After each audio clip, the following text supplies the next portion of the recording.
থেকে নিয়ে আসর পর্যন্ত শেখ রেঙ্গা নব্বরাল্লাহু মারকাদাহু ওয়াজ করেছেন এক মাহফিলে। মাহফিলটা ছিল উমরগঞ্জ মাদ্রাসার মাহফিল। এই মাহফিলের মধ্যে শেখ রেঙ্গা নব্বরাল্লাহু মারকাদাহু জোহরের পর থেকে আসর পর্যন্ত বয়ান করেছেন। আমি এই মাহফিলে ছিলাম ছাত্র হিসাবে।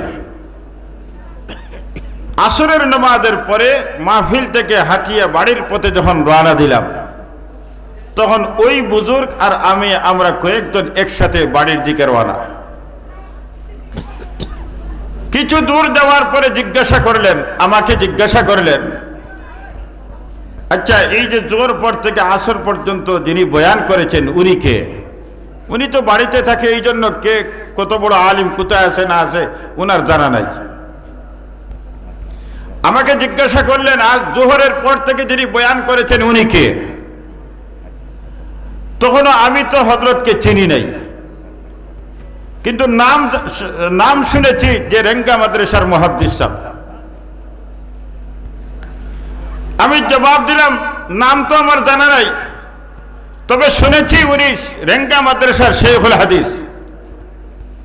আমি জিজ্ঞাসা করলাম, আপনি কেন আমাকে প্রশ্ন করলেন? তখন উনি জবাব দিলেন, আমি প্রশ্ন করি যে এই জন্য যে আমি উনাকে ভালো করে চিনার জন্য। কি ব্যাপার?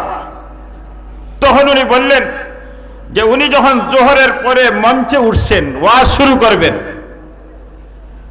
উনি ওয়াজ শুরু করার মঞ্চে উঠার সাথে সাথে আমি দেখতে পাইলাম পুরা মাহফিলের চতুর্দিক আল্লাহ প্রদত্ত নূর দ্বারা বেষ্টনী হয়ে গেছে।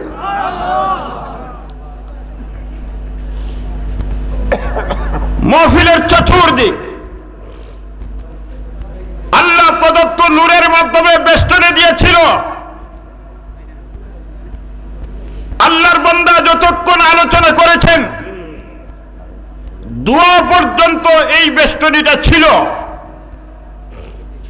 তখন আমি উনার কথা ভালো করে বুঝি নাই। যেই দিন হাবিবে কিবরিয়া মুহাম্মদুর রাসূলুল্লাহ সাল্লাল্লাহু আলাইহি ওয়াসাল্লামের এই হাদিসটা শুনলাম, হাফাতহুমুল মালাইকা, চতুর্দিক ফেরেশতার বেষ্টনী দিয়ে থাকেন। এই নূর তো আর কিছু না, এই নূর তো হলো নূরের তৈরি ফেরেশতা।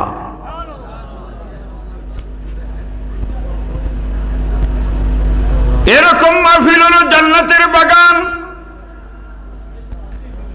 দুনিয়ার জগতে যদি জান্নাতের বাগানের সাথে সম্পর্ক থাকে, হাবিবে কিবরিয়া মুহাম্মদুর রাসূলুল্লাহ সাল্লাল্লাহু আলাইহি ওয়াসাল্লাম ১৫০০ বছর আগে আমাদেরকে জানান দিয়ে গেছেন, দুনিয়াতের জান্নাতে বাগানে বসবা, জান্নাতের বাগান থেকে উঠতে দেরি হবে, আল্লাহর পক্ষ থেকে গুনাহ মাফির ঘোষণা আসতে দেরি হয় না। আরশের মালিক আল্লাহ তাআলা ঘোষণা দেন, কুমু মাগফুরাল লাকুম, কুমু মাগফুরাল লাকুম। আমার গোলাম বান্দীরা জান্নাতের বাগান থেকে উঠো, আমি আল্লাহ তোমাদেরকে খালি হাতে ফিরত দেই না। আমি আল্লাহ ঘোষণা দিলাম, জিন্দেগীর সমস্ত গুনাহ আমি মাফ করে দিলাম। শুধু তাই নয়, জান্নাতের বাগানে আসার পূর্বে শয়তানের দুখার মধ্যে পড়ে গুনাহ করেছিলে। কবিরা গুনাহ আছে, সগীরা গুনাহ আছে, ছোট গুনাহ আছে, মাদারি গুনাহ আছে, বড় গুনাহ আছে। গুনার মাধ্যমে আমলনামা ভর্তি করে জান্নাতের বাগানে আসছো।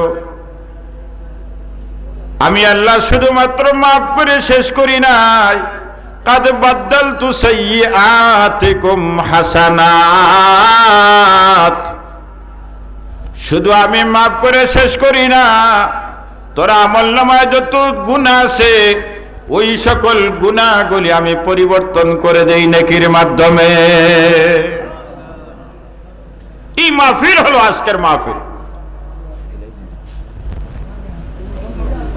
এই জন্য আজকের মাহফিলের যদি কদর জানতাম, আজকের মাহফিলের যদি মর্যাদা সম্মান যদি জানতাম, তাহলে আজকে পিছনে কেউ থাকতাম না, সবাই হামগুড়ি দিয়ে আসত।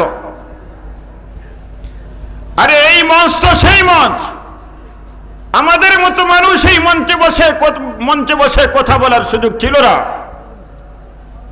এই মঞ্চের সভাপতির আসনে আজকে শেখ আল্লামা মজদুদ্দিন সাহেব দামাত বারাকাতুহু বসা, এই সভাপতির আসনে যিনি বসেছিলেন, এরকম একজন মানুষ ছিলেন। যদিও বাহ্যিক আমরা ওনাকে মানুষ দেখতাম, প্রকৃতপক্ষে ফেরেশতাদের আখলাক চরিত্র দিয়ে আল্লাহ দুনিয়াতে প্রেরণ করেছিলেন, যাকে শেখ বাগান আল্লাহু মারকাদাহু বলে আমরা চিনি। আমাদের সিলেটে এক প্রবাদ বাক্য আছে, খার হোক দেয় খাও গো বান্দি ঠাকুর ছিল না, আছে না নাই? আমরা আজকে শেখ বাগান রহমতুল্লাহ আলাইহির নাম বিক্রি করে আমাদের জীবন চালাইতেছি। এরা মানুষ ছিল, এরা প্রকৃত মানুষ ছিল, এরা প্রকৃত আল্লাহওয়ালা ছিল। এদের মাধ্যমেই আজকে আমরা এই পর্যন্ত পৌঁছেছি।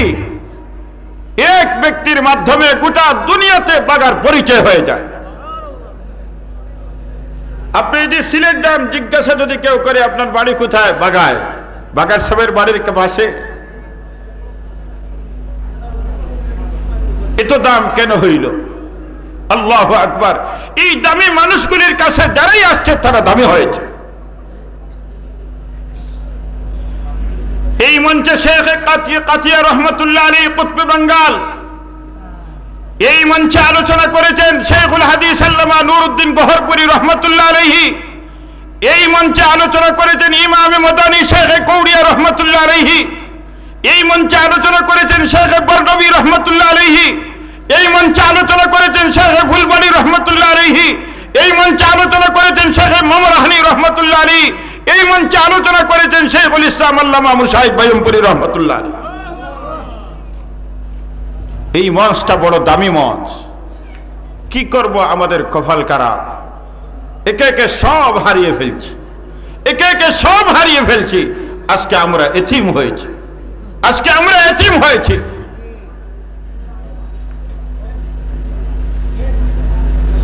দুনিয়ার মধ্যে সবচেয়ে দামি মানুষ ছিলেন আপনার আমার নবী, আকায়ে নামদার তাজদার মদিনা, জিগর গোশে আমিনা, ইমামুল আম্বিয়া ইমামুল মুরসালিন খাতামুন নবিয়িন মুহাম্মাদুর রাসূলুল্লাহ সাল্লাল্লাহু আলাইহি ওয়াসাল্লাম।